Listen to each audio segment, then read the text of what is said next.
Welcome to study channel. मेरा नाम है मोहम्मद कैसर। बात करेंगे उत्तर प्रदेश के बजट में किसको क्या मिला, मतलब यूपी को क्या मिला, यूपीपीएससी को क्या मिला, प्राथमिक शिक्षक भर्ती के लिए क्या कोई बजट आवंटित हुआ है, टीजीटी पीजीटी की परीक्षा को लेकर क्या अपडेट है, नया शिक्षा सेवा आयोग को लेकर बजट में कुछ है या नहीं, और ये आयोग कब तक बनकर तैयार होगा। वीडियो में लास्ट तक बने रहें। तो उत्तर प्रदेश का बजट श्री सुरेश खन्ना जी ने प्रस्तुत कर दिया। बजट में बहुत सारी चीज़ें देखने को मिली। मैंने कल इस पर एक डिटेल वीडियो बनाया था, आप जाकर चैनल पर देख सकते हैं। 24 करोड़ की जनसंख्या वाला उत्तर प्रदेश भारत का सबसे ज़्यादा जनसंख्या वाला राज्य है और देश में करीब 8% से अधिक जीडीपी में योगदान करता है।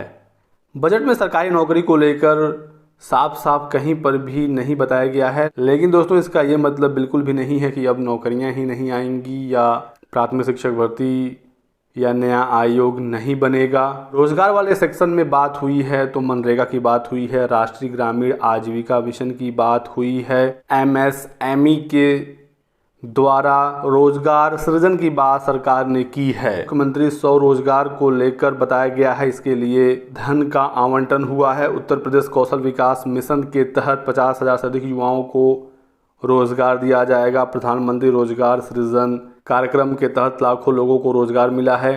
तो रोजगार पर सरकार का फोकस है और इसी के तहत सरकार बेरोजगारी दर को कम कर रही है। बजट दोस्तों होता क्या है कि पिछले वित्त वर्ष की आंकड़ों को प्रस्तुत किया जाता है। बताया गया है कि पुलिस विभाग में 1,53,728 पदों पर भर्ती हुई, लेकिन आगे कितनी भर्ती होगी ये नहीं बताया गया। माध्यमिक शिक्षा विभाग में भी हुई पुरानी भर्तियों के बारे में यहाँ पर बताया गया है। तो पुराने वर्ष हुए कार्यक्रम को बताया जाता है और आगे क्या करने वाले हैं इसकी जानकारी होती है। ये जरूरी नहीं है कि बजट में यदि प्राथमिक शिक्षक भर्ती नहीं है या इसके लिए अलग से बजट एलोकेट नहीं हुआ है तो अब भर्ती ही नहीं आएगी।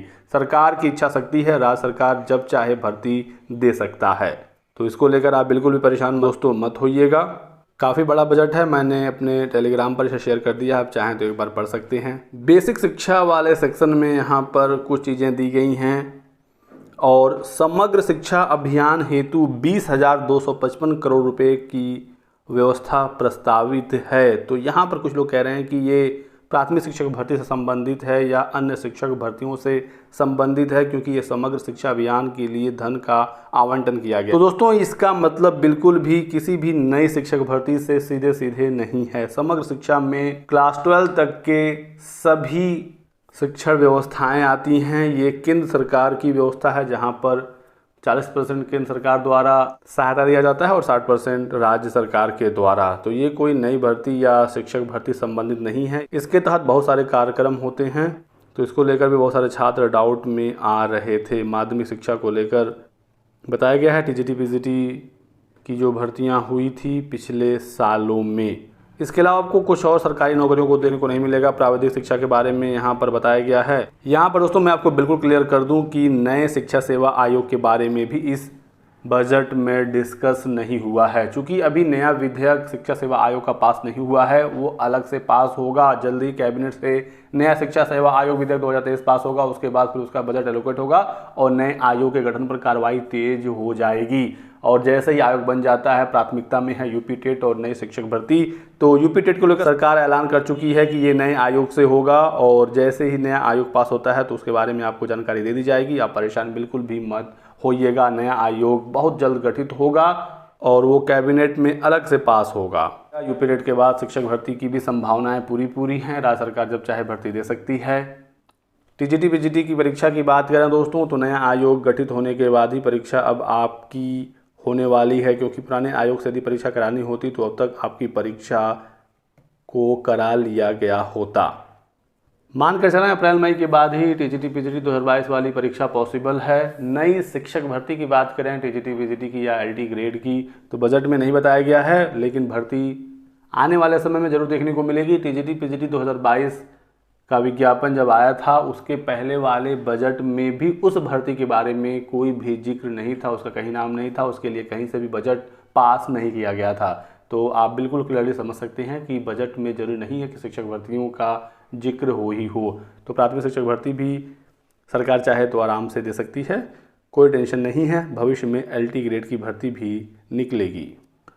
UP का अपना अब भवन होगा, ये अपडेट निकल कर आ गई है। बजट में इनको धन आवंटित हो गया है। अधीनस्थ सेवा चयन आयोग के अपने भवन को भी बजट में हरी झंडी मिल गई है। इसके लिए 1 करोड़ रुपए का प्रावधान है। वर्तमान में पिकअप भवन में किराए पर आयोग का कार्यालय चल रहा है, तो अब इनका खुद का भवन होगा। इसी के साथ साथ उत्तर प्रदेश लोक सेवा आयोग प्रयागराज में 11 मंजिला भवन बने, इसके लिए 5 करोड़ रुपए की व्यवस्था की गई है। तो UPPSC का भी अपना एक बड़ी बिल्डिंग बनने जा रही है। ये 2 अपडेट हैं जो निकल कर सामने आई हैं। इसके अलावा सरकार आत्मनिर्भरता पर फोकस कर रही है, स्वरोजगार पर फोकस कर रही है, और इसका झलक साफ साफ आप बजट में देख सकते हैं। बाकी आगे जो भी अपडेट्स और जानकारी निकलेगी आपको सूचना दिया जाएगा। आप हमारे साथ बने रहें। वीडियो को लाइक ज़रूर कर दीजिएगा, चैनल को सब्सक्राइब करके बेल आइकन दबा लीजिए ताकि आपको इसी प्रकार की सभी लेटेस्ट और ऑथेंटिक इन्फॉर्मेशन मिलती रहे। Thanks for watching.